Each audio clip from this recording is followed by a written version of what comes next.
दिलेला आहात. खरं तर पंकजा मुंडेंचे खंदे समर्थक होतात, अनेक दिवस त्यांच्यासोबत काम केलं. का अशी वेळ आली की अनेक जणांना भाजप सोडावी लागते, तुम्हीही सोडली?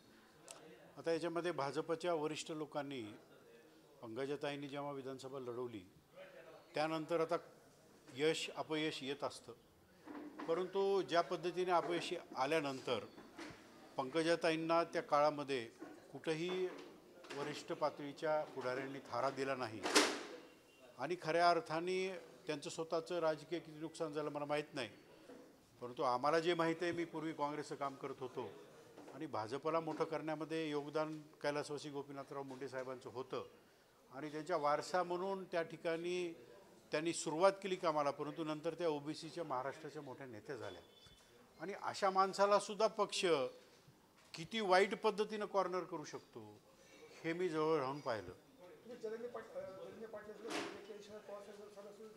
पुढची पॉलिटिकल तुमची हे काय असणार आहे? नाही, आजच्या परिस्थितीमध्ये मला पक्षीय पातळीवर आता भाजपातून मला मुक्त व्हावं असं वाटलं आणि भावी काळामध्ये मला जिथं जिथं असा रस्ता दिसेल, जरतरच्या प्रश्नावर उत्तर देता येत नाही तरी परंतु मला संधी जिथं मिळेल त्या संधीचा मी लोकांच्या दृष्टीने उपयोग करून घेणार आहे. संपवली भाजप बीडची?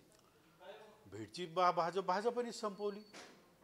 भाजपच्या वरिष्ठ लोकांना मी तुम्हाला एक उदाहरण देतो की धनंजय मुंडे साहेबांना ज्या ठिकाणी विधानसभेला पराभूत व्हावं लागलं पंकजांच्या विरुद्ध, अहो 6 महिन्याच्या आत त्यांना परिषदेवर घेऊन त्यांना विरोधी पक्षनेता करण्यात आलं आणि पंकजाताई पडल्या तर एवढ्या मोठ्या नेत्या असून ज्याच्यामुळं भाजपला प्रचंड फायदा होणार आहे अशा नेत्याला तुम्ही काहीच न देता घरी बसवलं. हे कसलं राजकारण, पक्षी राजकारण आहे आणि काय प्रकार आहे हा?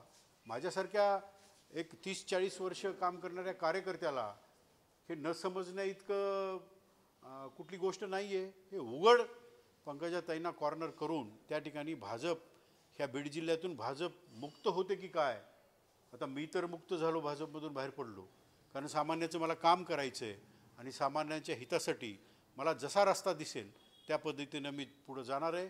मी अनेक सामाजिक काम या ठिकाणी केलं आहे आणि त्यामुळं जर पंकजाताईसारख्या नेतृत्वाला त्या ठिकाणी तुम्ही अशा पद्धतीनं बाजूला ठेवत असताल आणि लोकांची कामं करण्यापासून वंचित ठेवत असताल तर आम्हासारख्या कार्यकर्त्यांचं कुठं काय भवितव्य आहे? तिथं सामान्य लोकांनी काय म्हणून तुमच्याकडे यावं, हा सगळा प्रश्न मला पडला होता. निवडणुकीच्या अनुषंगाने जरांगे पाटलांची भेट घेतली.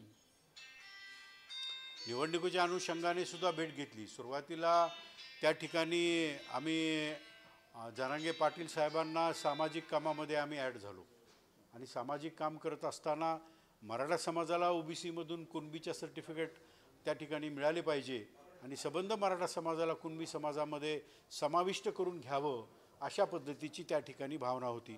मी आपल्याला सांगू इच्छितो, ज्यावेळेस हे सरकार नव्हतं, परवाची क्लिप बघितली, सन्माननीय देवेंद्र फडणवीस साहेब त्या ठिकाणी म्हणतात की सरकारला इच्छाशक्ती असली तर 50%पेक्षा वरीसुद्धा एखाद्या विशिष्ट ह्याच्यामध्ये परिस्थितीमध्ये आपल्याला वरी जाण्याचा अधिकार आहे आणि आम्ही इच्छाशक्ती असल्यास ते आम्ही करू शकतो.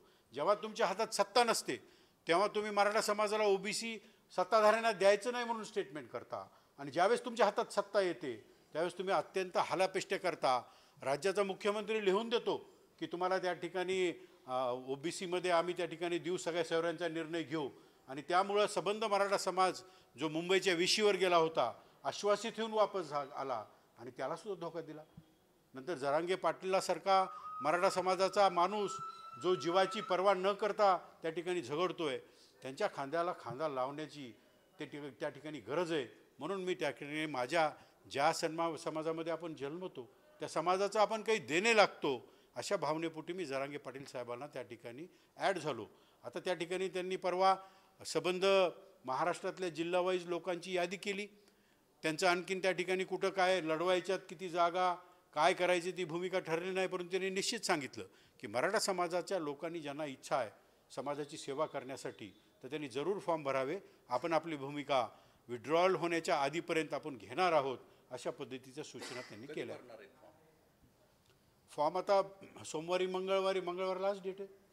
आता काय समोर भूमिका येते, काय समोर आपल्या एक सिच्युएशन येते त्याप्रमाणे मी निर्णय घेणार आहे. त्यांनी सांगितलं तर आपण विधानसभा लढवणार नाही. आता दोन्ही गोष्टी आहेत. मी त्या ठिकाणी काय समोर संधीचं होतं आणि त्यांची भूमिका काय होते त्याहीपेक्षा या ठिकाणी निश्चितपणानं या विधानसभेचा उमेदवार म्हणून या ठिकाणी उभं टाकण्याचा माझा मानस आहे.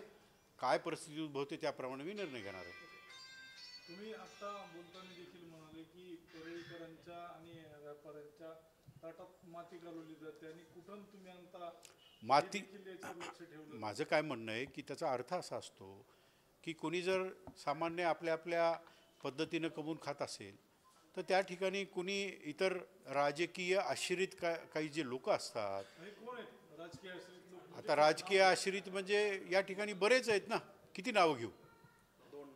या ठिकाणी नाव घेण्यापेक्षा तुम्ही सर्व पत्रकार जाणता आणि त्यामुळं या लोकांना त्या ठिकाणी चांगल्या पद्धतीनं जगता यावं आणि या ठिकाणी एक चांगली राजकीय परिस्थिती निर्माण व्हावी जेणेकरून सामान्य माणसाला दिलासा मिळावा अशा पद्धतीचा प्रयत्न आम्ही करणार आहोत.